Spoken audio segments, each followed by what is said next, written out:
तो खोइचा तो हमारी सभी बहनें जानती हैं, जो शादी के वक्त विदाई के समय दिया जाता है खोइचे में ना, वही होता है। लेकिन जिनको नहीं पता है हम उनको बता दे रहे हैं कि खोइचे में चावल दिया जाता है, पैसा दिया जाता है और जीरा रहता है, हींग रहता है और से सामान रहते हैं, जैसे बहुत से सामान रहते हैं। तो यही सब सामान दिया जाता है खोइचे में, जो बहुत ही शुभ हो जाता है। तो मायके से जब आना चाहिए ना, खोइचा अगर मिले आपको तो खोइचा ज़रूर लानी चाहिए। और बहुत से मम्मी लोग होती हैं या पहले की जो माताएं होती हैं ना, वो बहुत ही रीति रिवाज से बेटियों को जब विदाई करती हैं तो हर बार खोइचा ज़रूर देती हैं। हेलो नमस्कार, welcome back to my channel. तो मैं हूँ तारा और हमारे चैनल तारा सिस्टर की टिप्स में आपका स्वागत है। तो आप लोग कैसे हैं ये बताने के लिए कमेंट बॉक्स में जय माँ विंध्यवासिनी जरूर लिखें।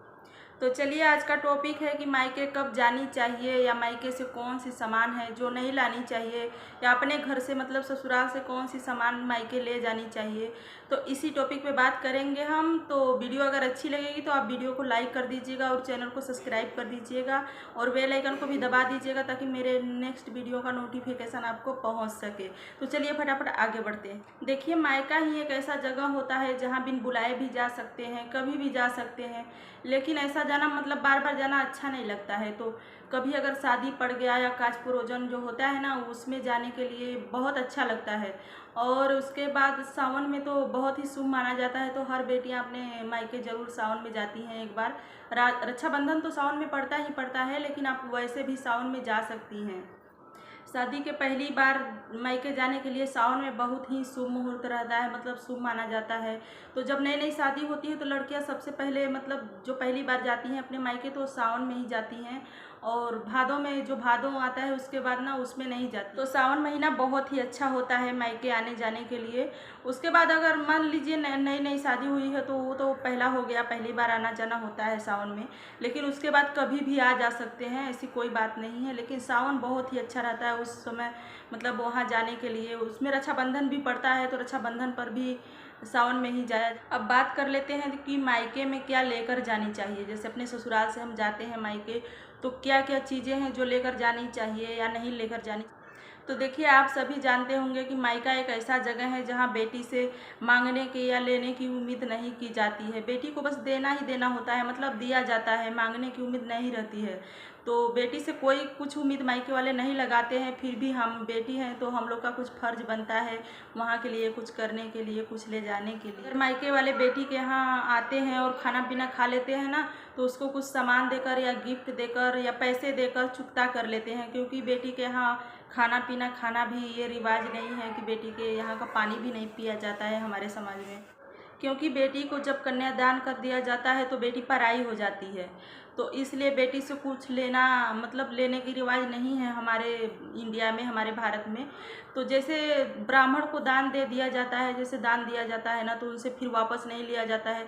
उसी तरह बेटी भी होती है, बेटी को भी ब्राह्मण को ही दान दे दिया जाता है तो फिर वापस नहीं लिया जाता है कुछ भी उनसे। मायके वाले आपसे कुछ उम्मीद नहीं लगाए रहते हैं कि आपके यहाँ से कुछ लेना नहीं चाहते हैं या कुछ मांगना नहीं चाहते हैं। फिर भी बेटी होने का फ़र्ज़ तो निभाना पड़ेगा ना। बेटी को अगर मान लीजिए अगर खाली हाथ आपको जाना है या जा रही हैं तो आपको खुद नहीं अच्छा लगेगा। तो कभी खाली हाथ नहीं जाना चाहिए, कुछ न कुछ तो लेकर ही जाना। जैसे किसी के लिए कपड़े या गिफ्ट या उसके बाद ये मिठाई, कुछ ना कुछ तो मतलब लेकर आपको जाना है। क्योंकि वहाँ की सबसे खास मेंबर हैं आप। तो आपके जाने के बाद सबको खुशी होती है, सब आपके रास्ता देखते रहते हैं। तो आप खाली हाथ ही वहाँ पहुँचेंगी तो खुद आपको अच्छा नहीं लगेगा। तो कुछ ना कुछ लेकर ज़रूर जाना चाहिए, ऐसे ही खाली हाथ नहीं जाना चाहिए। अगर आपके मायके में बड़ी भाभी हों या छोटी भाभी हों, उनके बच्चे हों, तो उनके लिए तो कुछ ले जाने का मतलब आपका फ़र्ज है। जैसे जाएंगी तो कहेंगे, बच्चे कहेंगे बुआ आ गई, बुआ आ गई तो हमारे लिए क्या लाई है। तो ऐसे सब रास्ता देखते रहते हैं कि बुआ आएगी तो कुछ लेकर आएगी। तो आपको जैसे बड़ी भाभी हो गई तो उनके लिए श्रृंगार का, कभी आपको अगर है तो श्रृंगार का सामान ले जा सकती हैं गिफ्ट के रूप में। और छोटी भाभी हैं तो उनके लिए भी कुछ ले जा सकती हैं श्रृंगार का सामान। और बच्चे हैं तो उनके लिए मिठाई, चॉकलेट्स या कोई छोटा मोटा खिलौना, गिफ्ट, ये सब लेकर जा सकती हैं। जिससे वहाँ के लोग बहुत खुश होंगे और आपको भी खुशी मिलेगी। मतलब जाने के बाद सब कहते हैं ना कि बुआ आ गई या दीदी आ गई, कोई आ गई, तो सब रास्ता देखते रहते हैं। तो आप ऐसे ही खाली हाथ पहुँचेंगी तो आपको खुद नहीं अच्छा लगेगा। तो कुछ ना कुछ तो लेकर जाना चाहिए, छोटी मोटी ही गिफ्ट लेकिन कुछ लेकर जाना चाहिए। अगर मान लीजिए कि आपके घर में भाई भाभी नहीं है, बड़े बड़े मतलब छोटे हैं आपसे, आप ही सबसे बड़ी हैं, तो भी आपके छोटे भाई बहन होंगे, वो भी रास्ता देखते रहते हैं कि आज दीदी आएगी तो बहुत खुशी मिलती है। तो उनके लिए भी आप मिठाई या छोटी मोटी गिफ्ट कुछ लेकर जाइए, वो भी खुश हो जाएंगे। क्योंकि गिफ्ट सभी को अच्छा लगता है, कितना भी किसी के घर में धन भरा हो ना, लेकिन किसी का दिया हुआ गिफ्ट बहुत अच्छा लगता है। जैसे कोई कुछ लाता है या किसी को देता है ना, तो बहुत अच्छा लगता है। तो आप उनके लिए भी कुछ ले जा सकती हैं। और आते समय ना आपके पास जितना भी हो, 10, 20, 50 जितना भी हो, तो आते समय आपको पैसा भी देना चाहिए, क्योंकि उससे बहुत खुशी होती है और रिश्ते मजबूत होते हैं, अच्छा लगता है। आपको भी खुशी मिलती है कि हमसे छोटे हैं तो उसके लिए हम कुछ कर रहे हैं। तो ये सब जो रीति रिवाज है, परंपरा है, बहुत पहले से आ रही है। क्योंकि मायके जाते समय कुछ मिठाई उठाई लेकर जाना चाहिए, या मायके से आते वक्त छोटे छोटे बच्चों को या अपने छोटे भाई बहन को या किसी को भी, जितना भी आपके पास पैसा है, मतलब वो दिया जाता है नेग के रूप में। तो ये रीति रिवाज है जो जिसे निभाना जरूरी। तो मायके से ना सिर्फ लेने की उम्मीद नहीं रखनी चाहिए, कुछ देना भी चाहिए। जैसे जा रही हैं, अगर खाली हाथ जाएंगी, आपके पास छोटे छोटे बच्चे आ जाएंगे, बोलेंगे बुआ आ गई, या दीदी आ गई, तो आपको कैसा लगेगा? आपको खुद अच्छा नहीं लगेगा, कुछ नहीं लेकर जाएंगी। तो कुछ ना कुछ तो लेकर जाना चाहिए हमेशा। ये सभी लेकर जाते हैं, सभी जानते हैं, फिर भी हम ऐसे ही बता दे रहे हैं कि जिनको मतलब कभी जाना हो तो ऐसे ही खाली हाथ मायके नहीं जाया जाता है। तो चलिए अब बात कर लेते हैं कि ऐसा कौन सा सामान है, कौन सी ऐसी चीज़ है जिसे मायके से नहीं लानी चाहिए।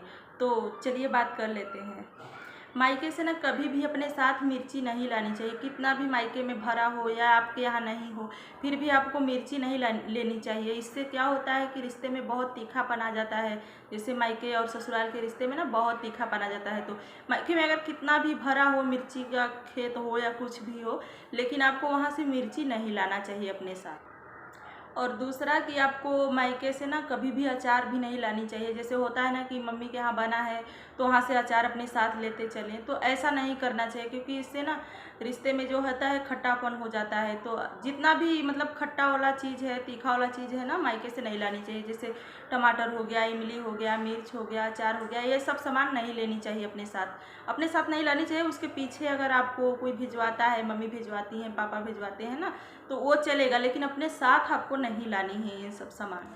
तो अगर मायके में कोई ये सब सामान आपको दे रहा है कि नहीं ये ले जाओ अपने घर, तो आपको नहीं लानी चाहिए। आप उसको ना वहीं रहने दीजिए, उसको बाद में मंगवा सकती हैं। या पहले की जो मम्मी लोग हैं, ज़्यादातर पहले की ख्याल वाली मम्मी जो है ना, सबको पता रहता है, वो अपने बेटी को ऐसा सामान, खट्टा वाला सामान या तीखा वाला सामान साथ में नहीं देती हैं।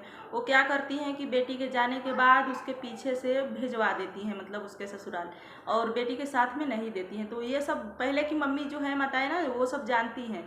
अब की जो नई मम्मी होंगी तो नहीं जानती होंगी, तो प्लीज़ वो मेरी वीडियो देखकर ज़रूर जान जाएंगी कि कौन कौन सी सामान नहीं बेटी को साथ में देनी चाहिए।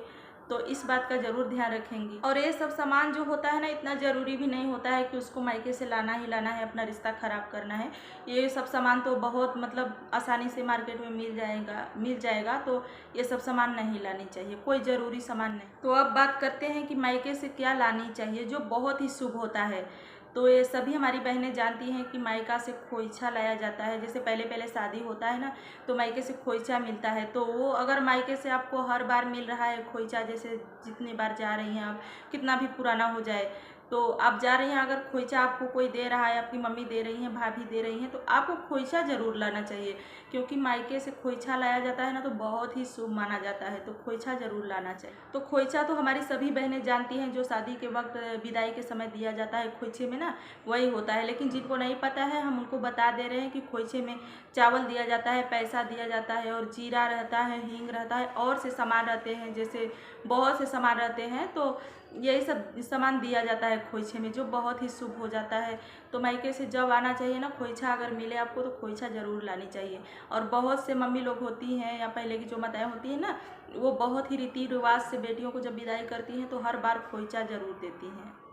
और दूसरा है कि मायके से और क्या लाना चाहिए। तो मायके से ना श्रृंगार का सामान लाना बहुत ही शुभ होता है। जैसे बहुत से ऐसे त्यौहार है जिसपे श्रृंगार का सामान खुद मायके से आता है। जैसे करवा चौथ हो गया और छठ पूजा हो गया, इन सब में मायके से खुद सामान आता है। लेकिन अगर आप ये सब नहीं करती हैं तो भी आप मायके से श्रृंगार का सामान ला सकती हैं। जैसे तो मतलब मम्मी लोग देती हैं, भाभी लोग खरीद कर खुद देती हैं, लेकिन अगर नहीं दे रही हैं तो आप अपने से खुद खरीद कर सिंदूर, चूड़ी, बिंदी, ये सब नेल पॉलिश, ये सब बहुत इंपॉर्टेंट होते हैं जो मतलब आप वहाँ से जाती हैं, अगर जाती हैं तो वहाँ से ज़रूर खरीद कर। और मायके से ना चूड़ी लाना बहुत ही शुभ होता है, जैसे कांच का चूड़ी होता है या कोई भी चूड़ी, आप वहाँ से चूड़ी ज़रूर लाइए, क्योंकि चूड़ी लाना बहुत ही शुभ होता है। अगर कोई आपको दे रहा है तो लाइए, अगर नहीं दे रहा है तो आप खरीद कर खुद वहाँ से चूड़ी लाइए, क्योंकि मायके के धरती पर से चूड़ी खरीद कर लाना बहुत ही शुभ माना जाता है। तो अगर जब आप जा रही हैं तो आपके पास कितना भी चूड़ी भरा हो आपके घर में, लेकिन मायके के धरती से ज़रूर आपको चूड़ी लानी। हो गया कि मायके कब जानी चाहिए या मायके से क्या लानी चाहिए या मायके क्या लेकर जानी चाहिए, तो सब क्लियर हो गया। तो आई होप हमारी वीडियो से थोड़ा सा आप लोग को लाभ मिलेगा, थोड़ी सी सहायता मिलेगी कि अगर मान लीजिए कुछ आप ऐसा वैसा सामान मायके से लाती हैं तो वो सब लाना बंद कर देंगी। तो उम्मीद करते हैं कि हमारी वीडियो आपको अच्छी लगी होगी। अगर अच्छी लगी होगी तो वीडियो को एक लाइक कर दीजिएगा और चैनल को सब्सक्राइब कर दीजिएगा और कमेंट में ज़रूर बताइएगा अगर आपको इससे अच्छी जानकारी होगी, मतलब इससे जुड़ी बातें अलग सी जानकारी होगी तो आप लोग कमेंट में ज़रूर बताइएगा, क्योंकि हमें भी सीखने को मिलेगा। तो बताइएगा ज़रूर और वीडियो को शेयर कर दीजिएगा। तो हम फिर मिलेंगे नेक्स्ट वीडियो में, तब तक के लिए आप अपना ध्यान रखिए, ख्याल रखिए और बेल आइकन को ज़रूर दबाकर उसको ऑल पे कर लीजिए ताकि मेरे नेक्स्ट वीडियो का नोटिफिकेशन आपको पहुंच सके। अगर मान लीजिए नोटिफिकेशन नहीं पहुंच पाता है तो आप हमारे चैनल पर चेकआउट कर मतलब चैनल ओपन कर आप ज़रूर हमारी वीडियो देख लीजिएगा। और मिलेंगे हम कल नेक्स्ट वीडियो में, ऐसे ही अच्छी इन्फॉर्मेटिव वीडियो होगी। तब तक के लिए अपने सिस्टर को दीजिए इजाज़त, मिलेंगे कल।